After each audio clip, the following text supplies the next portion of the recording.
شخصی زۆر هەیە کە باوەڕی بە فەرموودەی پێغەمبەر صلی الله علیه و سلم نییە و کاریش بە فەرموودەکان ناکەن بە هیچ نەواشی، یانیش هەیە مثلەن هەندێک پێڕۆ دەکەن هەندێک پێڕۆ ناکەن، بیان باوەڕی پێ نییە.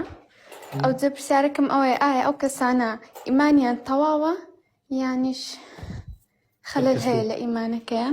ڕێزەکەم هەر کەسێک باوەڕی بە فەرموودەکانی پێغەمبەر نەبێ صلی الله عليه وسلم بەیەقینەوە بڵێت تەنها ئیلا من قورئان مەوێ غەیری قورئان نامەوێ ئەوانەی فەرموودەکانی پێغەمبەر صلی الله عليه وسلم بەگوێی ناکەم بەڕاستی نازانم ئەوە بەشێکی لە شەریعەتی ئیسلام ڕەت کردوێتەوە بۆیە هەرچی بکات لی وەرناگیرێت بەپێی ئەوەی خوای پەروەردگار ئەفەرمێ وئەطیعوا الله وئەطیعوا الرەسوول، ئەی لەولا ئیطاعەی خوا ئەکا بەڵام ئیطاعەی پێغەمبەر ناکا صلی الله عليه وسلم. ئەی چۆن نوێژەکە ئەو کەسە؟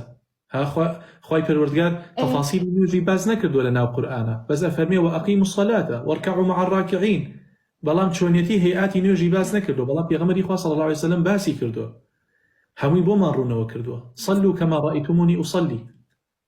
کەواتە هەر کەسێ باوەڕی بە فەرموودەکانی پێغەمبەر نەبێ صلی الله عليه وسلم ئەو کەسە ئیماندار نییە. مثلا دەڵێن ئەوە چێ دەڵێ دەستکاری نەکرایە و چێ دەڵێ ئەو فەرموودەی بزەبت قسەکانی پێغەمبەر صلی الله عليه وسلم ئەو قسانە دەکەن؟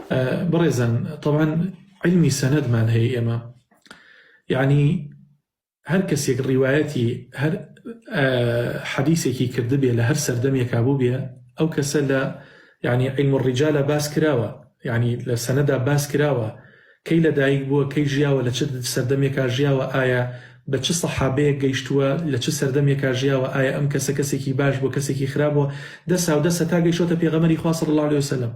بۆیە مەسەلەی فەرموودە ئێمە علومی حەدیثمان هەیە و زانایانمان هەیە لە محەدیثین هەموو شتیان یەکلا کردوێتەوە کامە صحیحە و کامەش هەڵبەسراوە بەدەم پێغەمبەری خوا صلی الله عليه وسلم.